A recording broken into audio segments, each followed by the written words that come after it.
Welcome, bobsled friends, to the show that never ends. A huge, busy weekend of competition here at Utah Olympic Park as the Viessmann FIBT World Cup stop number 2 concludes with the main event, the 4-man bobsled competition. Run 1, just a moment. Tim Singer along with John Morgan on a track that is one of the shortest in the world, but also one of the fastest. John? Short track. Tough to get down fast, though. Martin Annan, look at this start record. Long time ago, during the Olympic Games. But up here, you got to be very quiet when you're steering. We've seen a lot of mistakes in two-man bob. Right here in the exit of this 3 takes you to curve 4. If you can make any mistakes in the entrance to Sunny, you really eliminate a chance for good times at the bottom. Now watch the pressure. The first big pressure here in the big sweeping left, 4G, snowy. 3-corner combination. They call the labyrinths. Each track's got to have one. Now a straightaway. Albert's Alley, named after Prince Albert of Monaco, 5-time Olympic bobsled driver. Big pressure out of Wasatch. Slingshot effect onto the bottom part of the track. Curve 14 sets you up for this Olympic curve. 5 Gs. Now you exit going uphill. No mistakes here. This is the graveyard of time. You finish going uphill. Boy, it's very, very easy to get down, Tim, as I say, but hard to get down fast. Team Longo won that gold medal at the 2002 Olympic Games the year after setting the track record. In most of the disciplines here, the track records have stood for quite some time. As we get set for race number 2, last week it was the American team piloted by Stephen Holcomb capturing the gold medal, and the German and Russians tied for second place. So obviously after one race, the World Cup points reflect the Calgary standings, but they will push all the way through until the World Cup finale in Königssee, Germany, just before the Olympic Games. Snow continues to fall here as you look at the rest of the World Cup standings. That made the earlier women's race a tiny bit unpredictable, especially for the first sled that came down, John. Well, Holcomb might be at a disadvantage draw number 1. We saw Kaillie Humphries, the World Cup leader in women's bob, drew number 1 earlier today, and she's in 7th place. Might be her worst finish in 5 years in a heat of bobsledding, and so I'm very anxious to see if what it'll do to Holcomb, because the snow is continuing to fall at a light pace, but it could affect his ability. We're going to know that right away, because right down after him. You see the start list in front of you, and another couple of interesting storylines. The Canadians, will they maintain some good 4-man success? The Germans, especially right there, number 4, Thomas Flocshutz, has been very disappointing, especially in 2-man, which is generally his strong suit. So Arndt should do well. The American Cunningham finished 2nd last night in the 2-man, and Beat Hefty, who actually was part of that track record at the 2002 Olympic Games as a push athlete, still trying to make his way in the 4-man competition.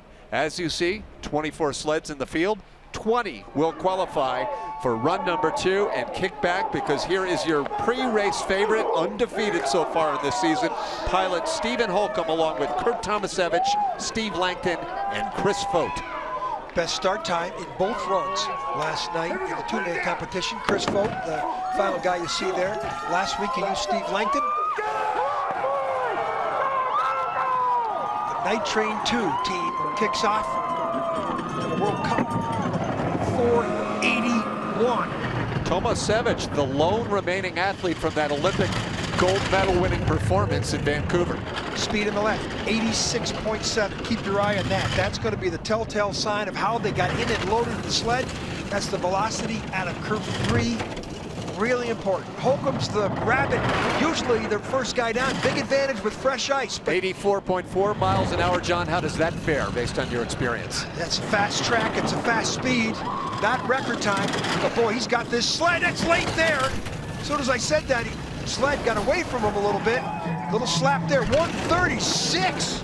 So a speed of 84.6 at the finish, a downtime of 47.36, about 0.8 of a second off of the track record in the snowy conditions. John, early indications from my untrained eye, it wasn't perfect. Really got hung up in one curve down to the bottom part of the track. And he's driving a sled. He's only got 28 trips in this sled. And Holcomb, it's, these sleds, they just don't come out of the box brand new like a car. That's where he got high. I say high there, but maybe that's the line he was taking. And then he comes into the graveyard here, but little slap left to right, and he's got a little bit of skid going. 136 kilometers, and Brian Scheimer, coach, looks on. He's not smiling. No, I would call that a smile for sure. I think you're right with that. Okay, the Dutch in the #2 position after a 10th place finish last week. Edwin van Kokker reunited with his longtime team of Arnold van Kokker, Zebran Jansma, and Arno Clausen. It's the first time I remember in a long time that all 4 of them have been back together. Maybe last week. Last year they were in the last part of the season. St. Moritz. Snow coming down hard, but I'd go quick. If you, the teams that we come back up to the top and all of a sudden they're going, that's the coach is saying, as soon as that light's green, you're gone. That's right. It's going to be tough for us in the live television to set the table for each sled. They'll be rushing off the start like the Dutch are now. We'll see how good a start time Holcomb had. This should be high 480s. 491. Look at the heads. They're all up. Yeah, all this team. They're too tall, right? But they're the tallest nation on the planet. But I bust these guys. They don't find a good aerodynamic profile on the sled. His brother Arnold is always, you see the head slapping around back there. What they need is a stretch limo. Yeah, they can all fit. This, we're being told, is Arnold's last race. Ever? That's what we're being told. Ooh, he's late after the season. Okay. Oh, after the season, last season. Okay, I was going to say, why be on the tour at all if you can stop after 2 races? 136.6. That's much better speed than Holcomb. So down to the finish, they are in second place, a quarter of a second back. Actually, the speed was about 3/10 of a mile an hour faster. Yeah, so that mistake Holcomb made on that 13-14 combination opens the door for some of the other sleds. Yeah, I don't think that was a great run for Holcomb from what I've seen. The only thing Holcomb's got in his favor is he wants it to snow. And like this, Van Kokker, look at the start. The tallest team in the competition by far. Look at them all get in, get down, but boy, the aerodynamic profile is very suspect. You could see heads and, you know, it's tough to fit these average 6'4" or 5 guys in this sled, but they got to find something else to do. I think Tim's stretch limo would be good. Yeah. They don't have a lot of stretch limos in the Netherlands, though. They have a lot of bicycles. A lot of bikes. Right. Okay, our first of 3 Russian sleds getting set to go. 8th place last week in Calgary, Alexander Kasianov for the pilot with a bunch of veterans behind him. Philip Igorov, Maxim Bilugin, and Alexei Pusharev.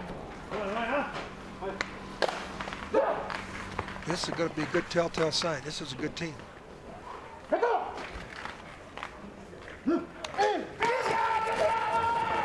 Kasianov with a World Cup victory under his belt. Whistler medaled a couple other times in the World Cup Tour and 4-man. 488 start. Now the key is 86.7 is the speed that Holcomb had down here. Let's watch what their speed is. 86.5. 2/10 down. Doesn't sound like much, but that's relative to the start advantage Holcomb had. If Kasianov has a good run, he could eat into that 1100s here. Gets up to 20, it's going to be tough. Ooh, here comes Kasianov. Oh, big skid, a lot of steering. It's the steering more than the bump that's going to cost them. Yeah, still +7 to +7. It means he's holding it. Needs to be clean here. He gets some speed from 137 to big speed. He could be the leader with that speed. They are to the 100th of a second. They tie the Americans. That's the happiest I have seen Pierre Lueders this season. You know, again, let's go back. Holcomb's the first man down. Holcomb pushed a lot of snow out of the track for everybody. You know, he was the snowplow. We saw that happen to Kaillie Humphries. Now let's talk a little bit more about that as we check out the replay on this, John. Some races we go to, we see the track workers out with the brooms. Others, they can't do the brooms. What exactly is the rule It's just there? total accumulation of snow on the track. Look at this skid here. This cost him the lead. He would have been the leader easy. And here in the graveyard, this is where he has the best speed. So I'm going with the fact that Holcomb had no speed. He had the worst speed of the 3 sleds because he was the first man down. Look at the speed from Holcomb. And he had some problems with speed on the bottom part of the track up in Calgary, but I'm saying it's snow related here. We're going to find out how good right here. Thomas Flocshutz has had the good fortune of inheriting some of Andre Lange's crew, including the #3 man, Kevin Kuska, also Ronnie Lissner, Christian Posa. This is Flocshutz. The German team finished 5th last week in Calgary.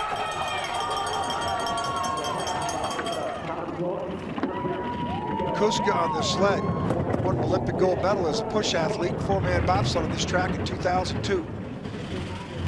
Most decorated athlete in the field. He also won a couple goals. Speed, 86.4. It's not as good as the Russians or the Americans. This is a very formidable pilot. If he keeps this straight in Albert's Alley, he could be the leader on the bottom of the part of this track. Kuska with the 4 Olympic medals. Tomas Flocshutz, who's having problems there in the straightaway, took silver in the 2-man at the last Olympic Games. Sloppy there in the straightaway, losing some time back. He won't challenge for the medals. We're looking at about 85 miles an hour. In fact, he has 85 miles an hour exactly. That's faster than the Americans. Speed. 3rd place right now. 3rd best speed. So we continue to have a tie for 1st place, 47.36 the Russians and the Americans. This German sled 1500s back. There's going to be a couple more teams get up there, maybe a couple of them past Holcomb and Kasianov, the Russian. But again, I'm saying Holcomb had the disadvantage of going first. And with that start time he's got, 2nd run, it'll be a lot more equal. This is the same skid we've seen in the last couple sleds. But they straighten it out. It's tough to get them 4-man sleds in a skid, but when you do, whoa, they got a mind of their own. 33-year-old Lyndon Rush, Olympic bronze medalist, piloting the first of 2 consecutive Canadian sleds here. He's joined by David Bissett, Neville Wright, and Lascelles Brown. Brown, a 2-time Olympic medalist. Bissett took a year off. He's had good success in the past, including with Pierre Lueders. This is a very good Canadian team. Get in, get down. Can't like move. They were getting in each other's way is what happened. Yeah, you wouldn't expect that. These are veterans. Yeah, the hands are still up. Watch, almost missed the push bar getting in. Watch the speed in the left, probably 86, low 86, 86.1. That's what you expect. They lost all their velocity, and that's going to be very, very, very posing in the bottom part of the track for his time. Probably 2500s, 2200s back. This is one of the most experienced 4-man pilots in the sport right now, and he has some very good lines working. He'll need to try to pick up just a few hundreds. He's not going to take the lead after that start. Coming back. Now the low area to the uphill finish, skidding a little bit, but good speed, 84.9. Could be top 3, 3rd place, wow. 1200s back. Great drive down at the bottom, John. But big problems at the top. 2 experienced push athletes, Wright and Brown, bumping each other. Now looking at the push bar, see the push bar right there on the left? We're still talking about that. That didn't perform. I missed the hit so bad. That's what we heard right here. The driver, look, he missed it. See that? He missed it with his hands. Now watch the guy on the left. So the driver misses the hit meaning they all want to hit the push bar at the same time. Now watch him get in, get down with cat-like movements. I was going to try and say, but look at that guy, took 2 extra steps. What was Bissett that was pushed a little bit out of the way in the number 3 position. Watch the hand still up here on the left side of your screen. Look at the hand still up. You know, he still got not in. That's why they had a very deficient velocity on the entrance to curve 4. They could contend in run number 2. I like what I saw after the beginning problems. I did too. Okay, here's Chris Spring. Spring had a great 2-man race last week. Pretty good 4-man 2nd run as well. He's joined on the sled for Canada by Jesse Lumsden, Cody Sorensen, and Ben Cokwell, the brakeman, 26 years old from Moose Jaw, Saskatchewan. Gets in the mid-80s, he'll challenge. Good in, down, oh, still around 482. Whoa, and this is where he's going to beat up Holcomb pretty bad. Holcomb 86.7. This could be better than that. No, it's not. See, they had a velocity of the 4 of them getting in the sled. They did not have good velocity to carry him into the entrance to 3rd. It was only 100th back of the Americans at the start, but 700ths back at the next split. And now it's 800s. It was a half a kilometer down to Holcomb. So that's the entrance in the sled of the athletes that gives you that extra velocity, the power step into the sled. Team Canada now to the low point, what John calls the graveyard of time at 84.7. This will be a 4th place run, 3rd. Whoa. So they do get past their teammates. And the coaches like it with 2 Canadian sleds in the top 4 right now. Considering his finish time, considering his velocity at curve 4, great drive down the track from Chris Spring. This is actually one of the more fun races it's shaping up to be of the weekend, John, because we don't know what's going to happen. Surprising things are happening in the last few curves. Now watch this Canadian team. They had a lot more success getting in the sled. How quickly they get in. They count steps, a lot of them, boom, boom. Second man allows the third guy to get in, get down. The last guy to get down, but he has a little problem getting down. The second man, that was it. The second man was still getting down into the first curve. That caused him a velocity problem. Here, look at the aerodynamics back there. Boy, you see a lot of helmets, but he had good speed on the bottom. So the Canadians sit in the 3rd and 4th positions right now. A tie for the lead between the Americans and the Russians. And John Morgan, if I'm a guessing man, I'm guessing you have a good feeling about this team potentially taking over the lead right now. Well, as a journalist, I have a good feeling you can take away the lead. But if I'm American, I'm really watching what happens here. Because if these guys do everything right at the start, knowing what he knows about this track, he's won on this track before. He won all 3 4-man World Cups in Europe or in North America last year. And their sled is always in great shape. Russia, piloted by Alexander Zubkov, the 2-time Olympic medalist. Should be in the 80s, 47. Okay. Now we watch these split times and split positions. He goes from 600s up. 86 what? 86.5. Pretty good, considering that's a good. Next clock, he should be low single digit. 900. So this is the next one will be the telltale. Does it go up to 15 if or he's going to take the lead, he needs to get it down to 7. 8. He's got it down 100. Oh, that's not good. That's a problem his teammate Kasianov had as well, and he's tied for the lead. Short track here in Park City, big speeds though. We're looking for 85 miles an hour at this next speed trap. 85.3. Big speed. This could be the leader now. Very tight. 3rd place. Back. Hey, this is going to be a great second heat, John. Hey, get ready in graphics and everybody. There's going to be some ties before we're done today. It could be a tie for the gold, silver, or bronze. We've seen it on this track before. This is an old ploy from the past. When it's snowing, you tell your brakeman, don't put the brakes on. Go way up the outrun, so there'll be more snow coming on the track for the rest of your competition. Oh, the little tricks of the trade. I like that. That's Pierre Luder's style right there. Hey, don't put the brakes on. We'll go way up. We'll take an extra minute out of the guy coming down behind us. The guy coming down behind him is a Latvian. Look at the straightaway. You don't see as much problem down there with the 4-mans. So this is going to take 2 more minutes for them to clear. Are they taking their time, or are they rushing back here? And where's this is. I like that. Are they rushing back? Yeah. Okay, well, we have a little bit more time before they clear the track. I guess they have cleared it because the sled is over.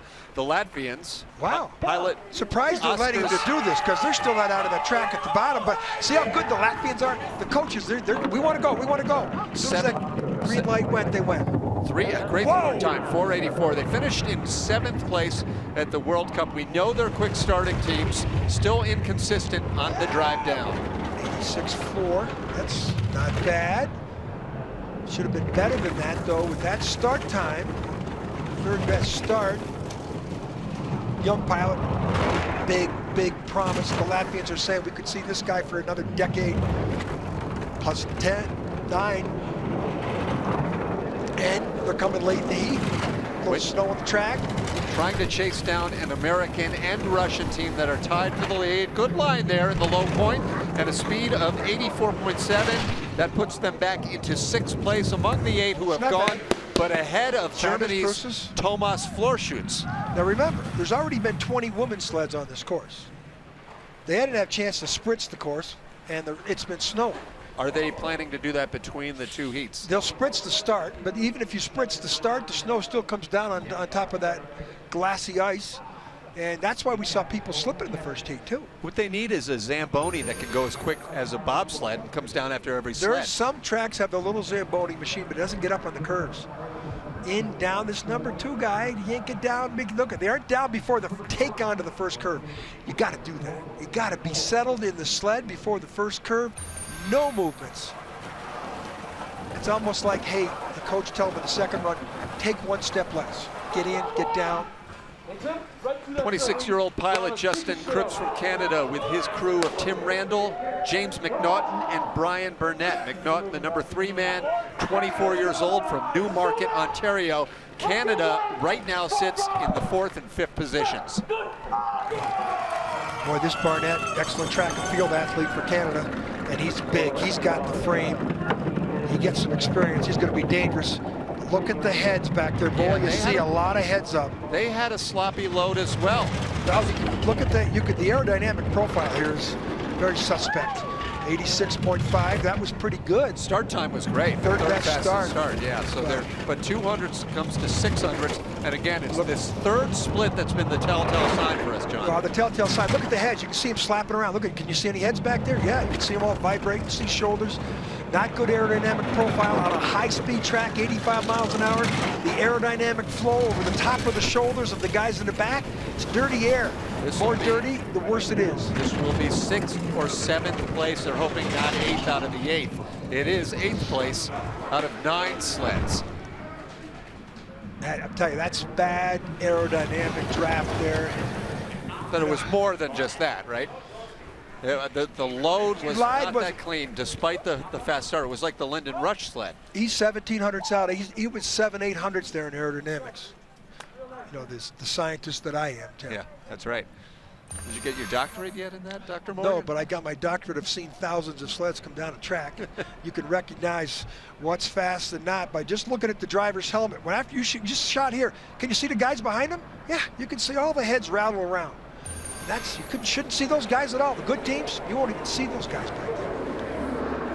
Well, the Americans have been dominating this season. No one believes for a moment that this pilot, Max Arndt, won't be in the mix at the Olympic Games in Sochi. Still just 26 years old, but very accomplished already. One of 3 German pilots in today's race.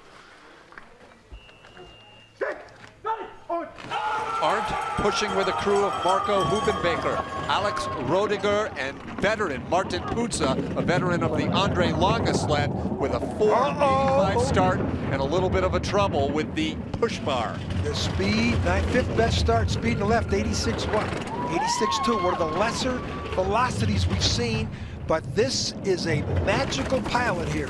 If there's anybody can find speed. Now look at the guys behind him. Now Hutzberger's 6'7". You know, remember the Dutch team? Look at these guys. You see any helmets back there? No, they've got this down. Yeah, they got a machine that those 6'7" and 6' guys can all fit in. Look at the lines. Here he comes. He's going to have big speed down here. He could take the lead. Big speed. 85.6, far and away the best speed, I believe, as they cross the 3-way tie for first place. Wow, wow, wow. We're going to have a bobsled race. I'm rooting for a 5-way tie before this is done. That's the last guy. No, we've got some. We got Cunningham, and we have Hefty. Not going to touch that. We have Friedrich. You don't know what to expect from him. I mean, Kasianov's one of those in the top 3, or with top of the lead, so anyone can still do it. With the deficient velocity that guy had right there, that was the best trip down the track. That's the best pilot so far. Okay. And he came the latest of all the other 2 guys. That's right. Now Holcomb had a disadvantage because he went first. This guy had a disadvantage because he went 10th. And it's going to be an unbelievable challenge. Hey, as we look at, you were complimenting so much. Look at the aerodynamic profile. Look at the guy. That's what I was about to say. Look at that behind. My question for you is, we know all about weight training and sprinting. Do bobsledders do yoga? Do you know? I mean, this is clearly a yoga practice maneuver. Tim, I never did any yoga in my life, so I couldn't really say that. Right. I mean, that's what I was thinking of when I'm thinking of 3 tall bodies. Look at that. Never in my life have I seen 3 teams tied for the gold after the 1 run. I said I'm rooting for... Anybody else? I'm rooting for 2 more. Here's Italy. Simone Bertazzo, Francesco Costa, Giorgio Berdini, and William Frolani.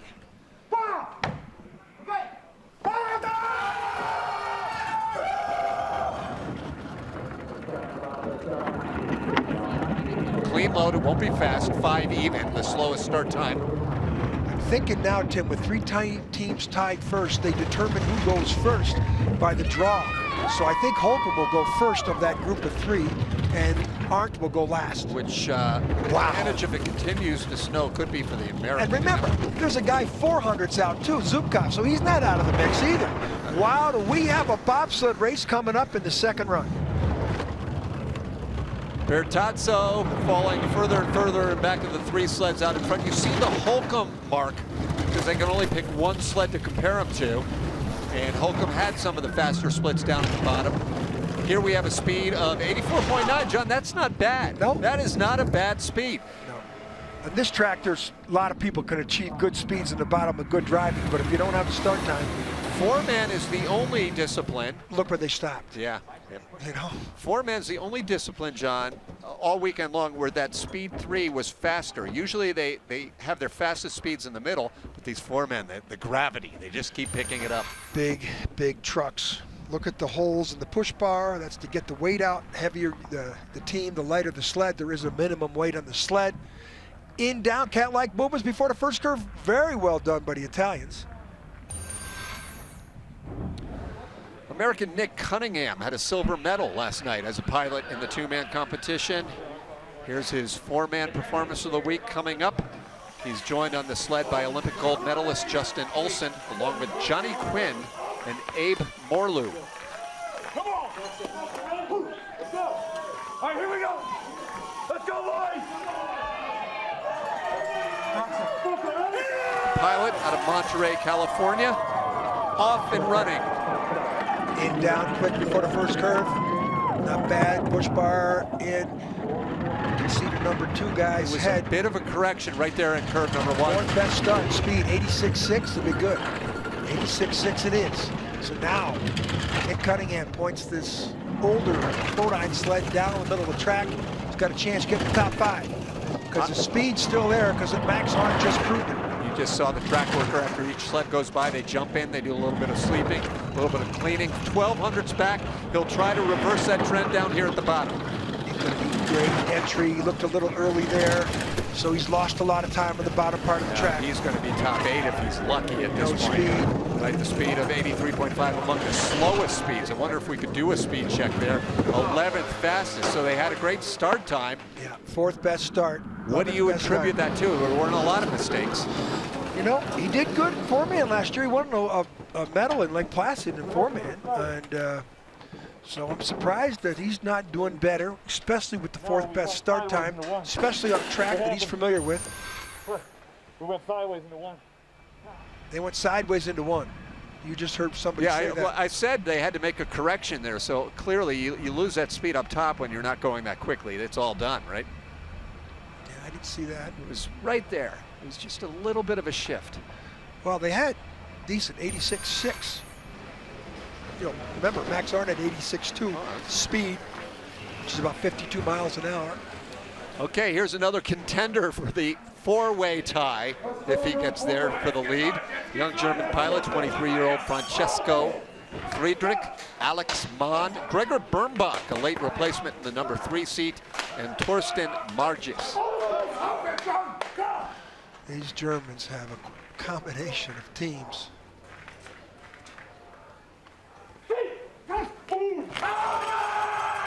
Choreography on ice, 4-man bobsleigh push. In, down, cat-like movements. Look how quickly those guys ran. 486. I bet you this is a good velocity. Friedrich, bronze medal last night. 2-man.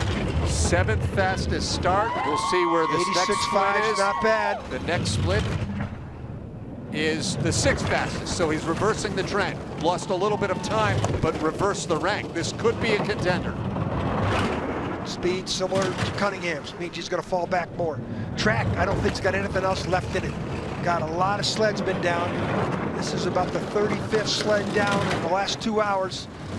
14's not bad. That was much better than Cunningham's speed on the left. 84.4 miles an hour, middle of the pack speed around the finish. 10th place. You know, 2/10 of a second back. Yeah, that's the great thing about bobsled. I mean, this is an extreme example, John, but 4-man bobsled splits are always tight. Tim, the top 10 sleds are separated by 20/100ths of a second. No Noel Picus paces or Martin's Dukurs in this race. No, this is a track famous for ties.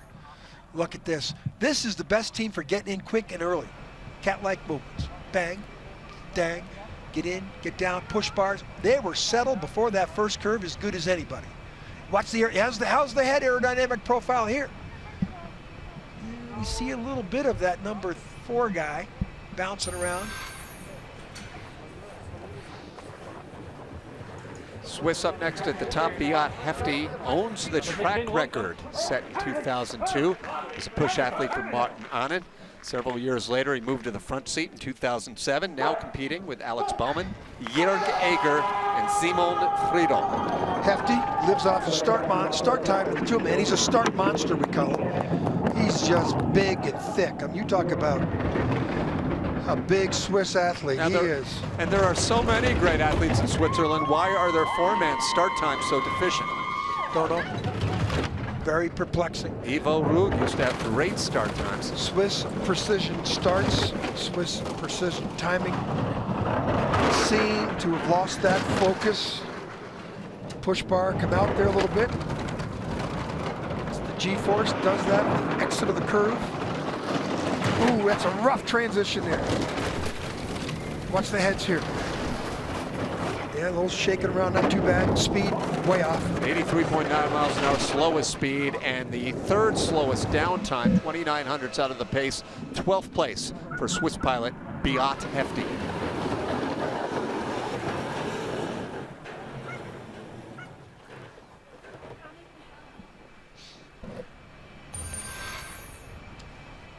The steering of a sled is performed with the subtlest of movements. No steering wheel, although in years past, John, the old bobsleds, I saw some black and white photos with steering wheels, right? Steering wheels were the way they did it. Not everybody. They had ropes in their hands. And the rope steering has been like frozen in time in the sport of bobsled. But there's some new different steering devices in some of these sleds.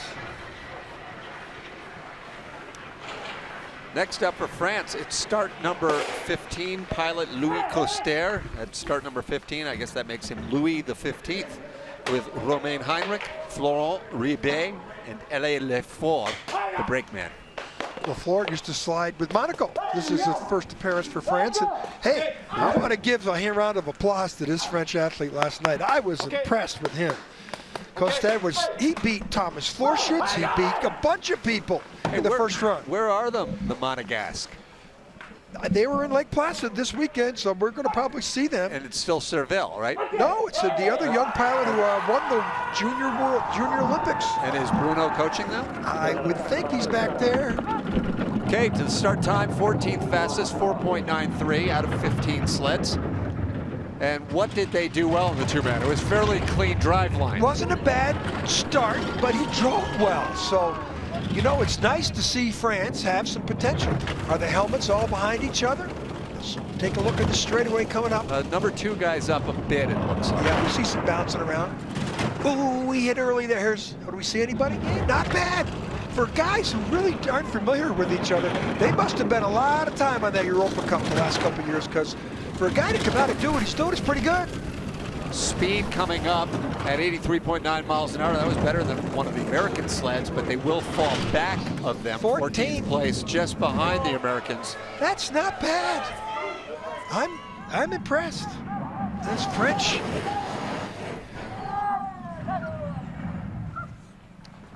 Good to have them back.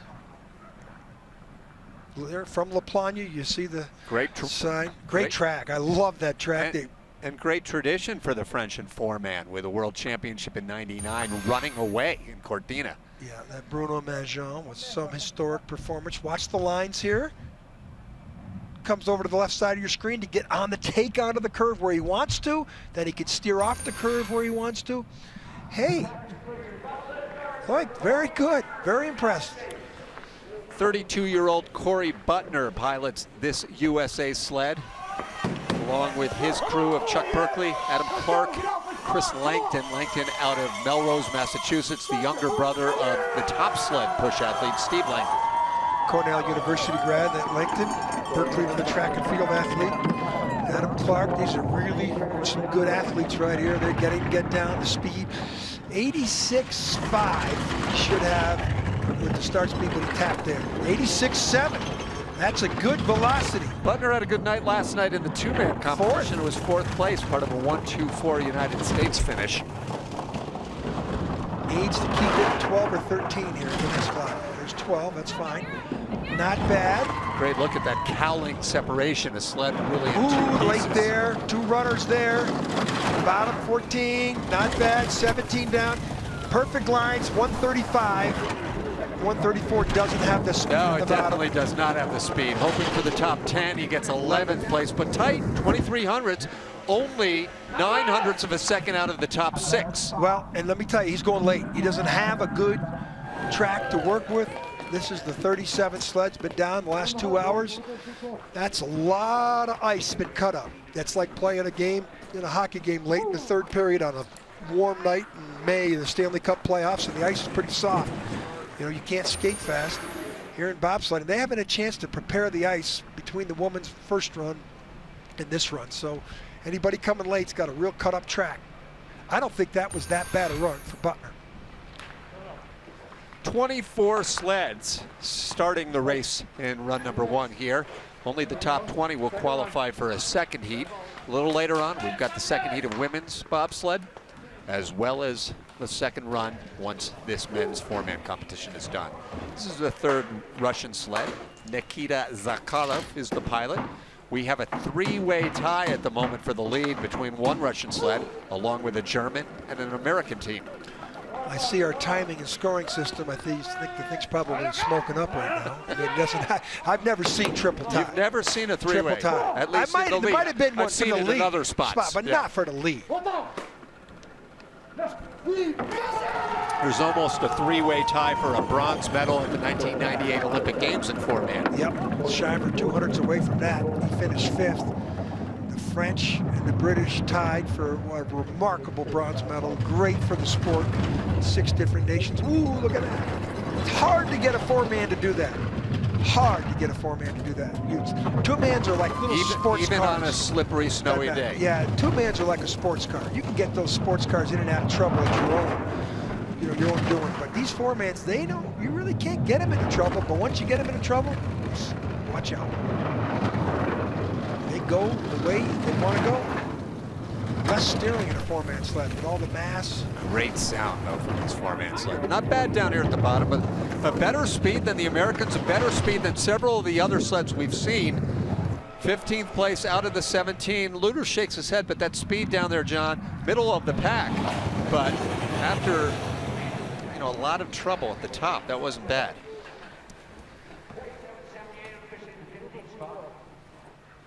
Zakharov, the 3rd Russian pilot, and he's got to perform, or there probably somebody else sitting back there that'll emerge for Russia 3. Look at this skid. That's 10 hundredths. Where'd he finish? He would have been 32. So he moved up a couple spots. Korean sled is up next. You look for consistency in this sport, and if their names are any indication, they're consistent. Every first name 2 syllables, every last name 1 syllable. I'll give it a shot here. Young Won, Dong Young Kim, Young Lin Yun, and Young Woo So. Good job, Tim. They can't help but smile when they were taping those headshots. They're very happy to be here. Those 4 guys a couple years ago were thin when we saw them. Now they could see they've all been lifted. Watch how technical they are here. Not sure what Edwin was smiling about back there. Eurotech, they bought a bunch of Eurotech sleds. Oh, slip. Oh, big trouble. Nice recovery. Big trouble, which could have been even bigger trouble, right, John? Look at the aerodynamic profiles, good. Keep talking about these Koreans. They host the Olympics in 2018. And if they approach bobsled the way they have approached golf, both sports are very technical, a lot of consistency, a lot of precision, and that's what the sport of bobsled's all about. So I expect this Korean team to have a pretty good year of improving. Hey, we just saw some steering there, and we may check that again on the run, on the replay as they make their way down. This will be in 18th place out of 18th. But John, talk a little bit about when you want to steer and when you don't want to steer when you see a problem coming up. Well, to not steer when you're in trouble, it's against the instinct. Against the instinct. So the good guys just go through it. You don't want to bang the wall, but it's got to be just a subtle correction. But right? sometimes it's better just to bang the wall, and then things will go straight after that. To try and correct yourself from banging against the wall, you're going to hit left, you're going to hit right. Sometimes it's just easier to take your medicine. It's like a golfer hits the ball out of bounds. He's still got a chance to get a bogey. Just settle right. for a bogey. Right, that's right. Well, there was some slipping. On the right side. Yeah, he was not a good. He had like 2 small steps trying to get in the sled. That was not. We have seen some flailing bodies on the ice over the years when they've slipped at that point. Well, look Now at the here's heads. the steering. He does a lot of correcting. Look at the rudder tips. Now he's starting to steer away. I want to get on the take on early. He does, but that friction across the ice with rudder steering like that is. All right, Jacko in the 4-man team. This is a great push team. Craig Pickering, Bruce Tasker, and Joel Fearon making up for John Jackson's Achilles recovery. And not a bad start time, 4:88. Well, there's 3 guys pushing there.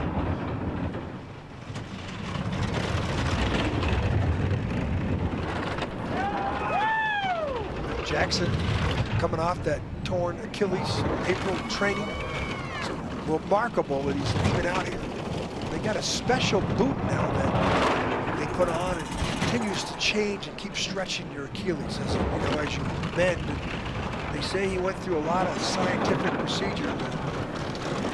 The sports medicine we have today really gets these athletes out and about a lot quicker than they were in our day.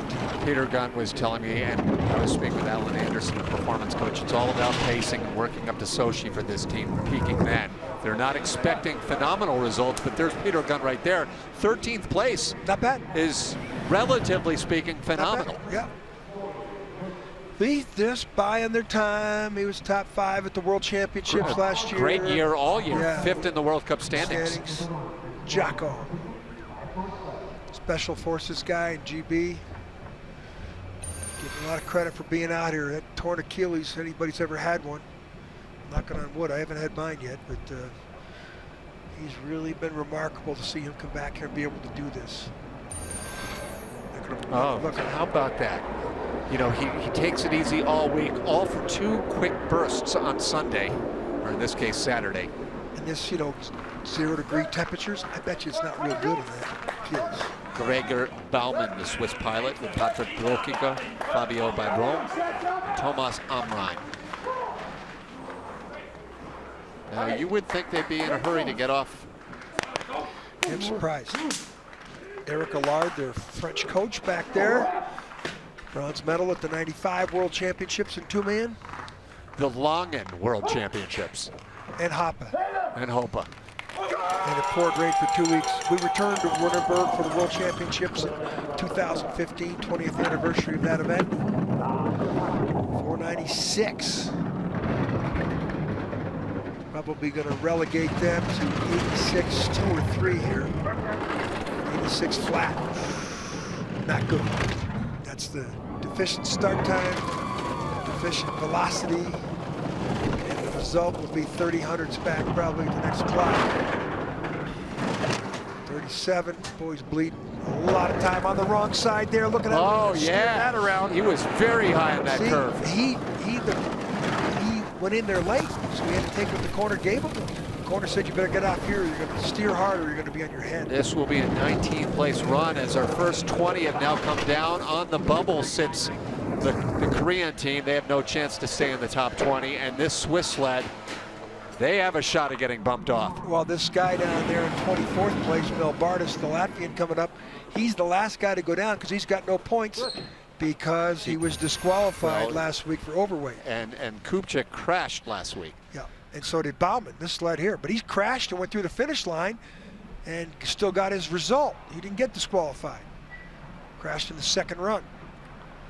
The top 20 have now made their way down. And the story within the story for the next 4 sleds is an opportunity to get a second run.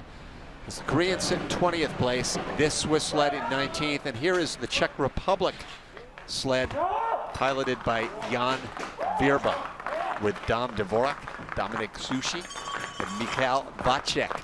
Mikhail Vacek came in for a headshot. He's got the other day, he's new, and got a little track and field background. And did I just see Steve Holcomb watching over on the side? Maybe it was. It was someone that looked like Holcomb, actually right on the side of the track.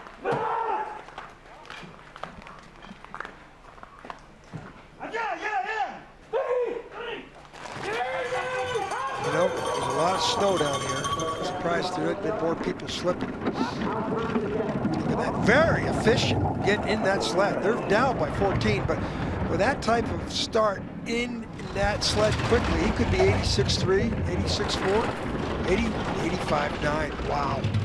Even though they were in that quick, they were not with any kind of velocity. John, we got an email asking us a question, very simple question. We sometimes refer to this circuit as the FIBT and sometimes as the IBSF. What is the distinction? The FIBT is the Federation International Bobsleigh and Toboggan, formed 90 years ago in Paris on November 23rd. The International Bobsleigh Skeleton Federation is the new name that they're transitioning to because the word skeleton is in there. That's right. So we have to get skeleton in there, but they're going to still use the FIBT in a traditional historical presence, and they'll just keep bringing IBSF into the mold. They're not going to just cut it off and do it in 1 year. Okay. It's sort of like the New York Highlanders became the Yankees. Does anyone know that? You knew that. That's when they traded for Babe Ruth. Tie for 17th for this Czech Republic team, who we see again here at the start. You know, they get in, get down very well. They're down before that first curve settled, but, you know, they had a deficient start time of 1400, so I thought they'd be better with velocity with being in so quick. Boy, that number 3 guy's rolling around in the back. You know, he's not stable back there, and you don't want the energy going left to right. You want that energy going forward. You want to be stiff in that sled, you know, lock yourself in and no movement. Three-way tie for the top spot, jockeying for the number 20 position. This is Romania pilot Nicolae Estrada with Danut Stanciu, Emil Peptea, and Florian Crăciun.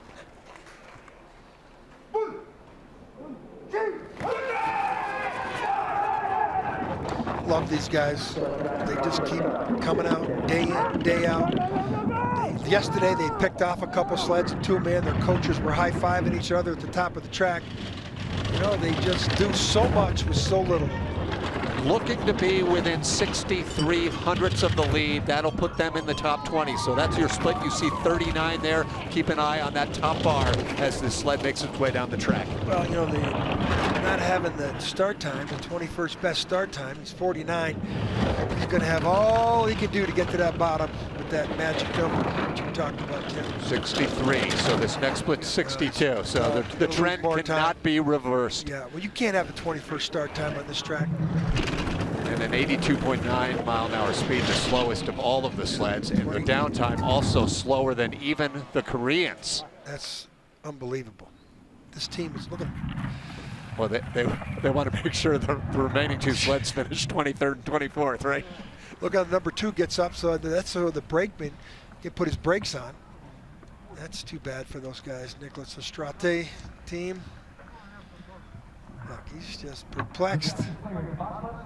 Wasn't that bad of a drive down the track, but when you have the 21st best start, no chance. Switzerland's Gregor Baumann and team survive for at least 1 more sled. They're still in 20th place. Here's the second to last effort put down now by Poland, and pilot David Kupczyk coming off of a crash, 1 of 2, last week in the 4-man in Calgary. A lot of snow coming down.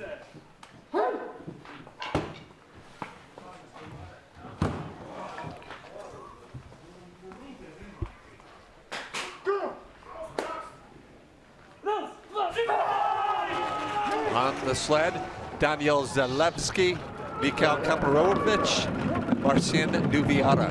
That was a challenge. Yeah, got it. I did it almost as well as Kupczyk just negotiated curve 1. 24th best start. No sense in even talking about the velocity, the speeds. We were in Poland for the Congress in June, first trip ever I've been there. They were gracious hosts. They're talking about building a bobsled track and putting a bid in for the Olympic Games in southeast Poland. 3-way tie on the top of the leaderboard. This Polish team is going to be 23rd out of 23. It's looking better and better for the Swiss in 20th position, but the Latvians still to come. Across with a downtime of 48.33, nearly a full second off the pace, so the Polish team can pack the sled away and head on over to Lake Placid.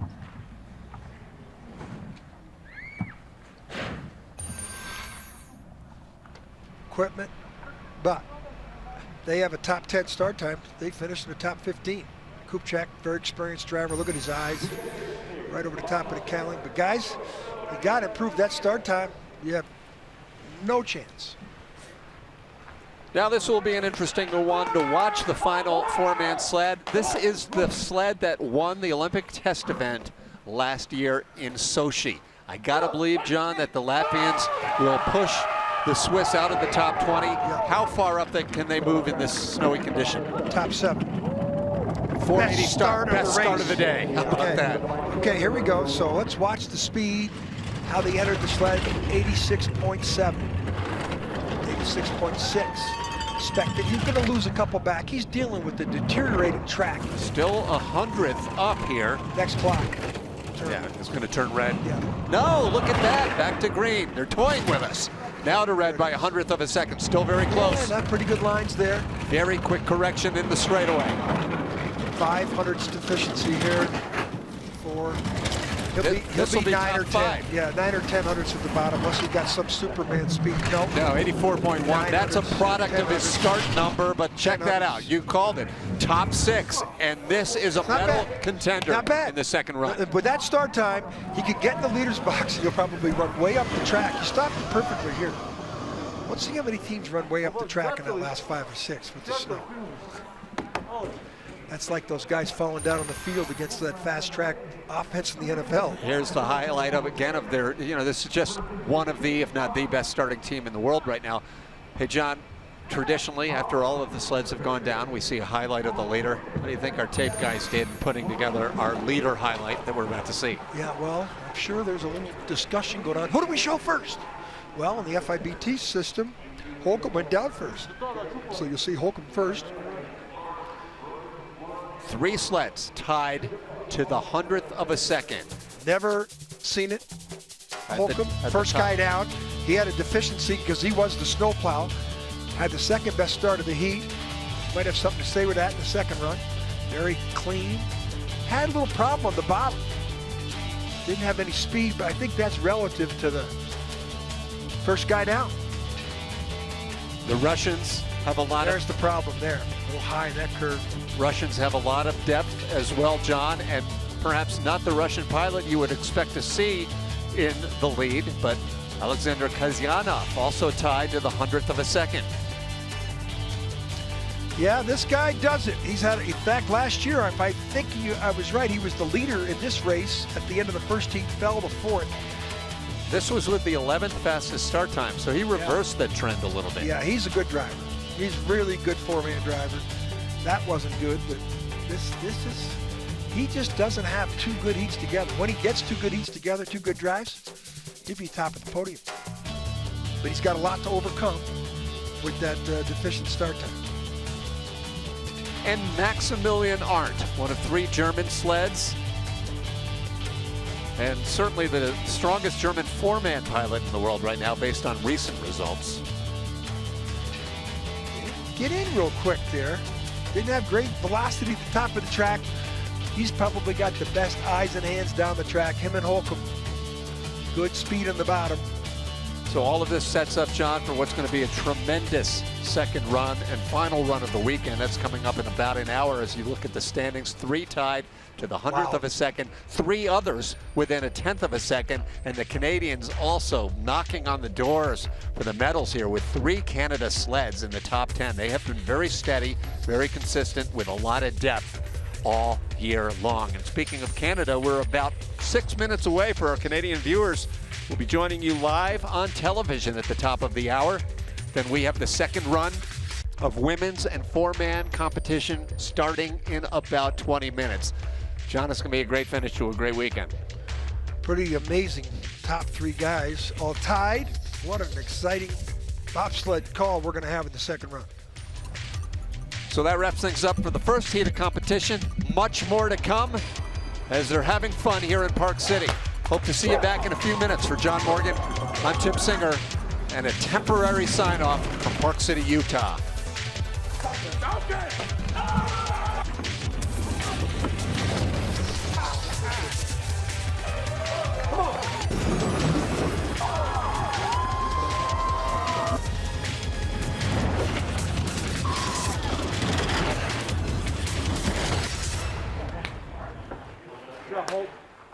One.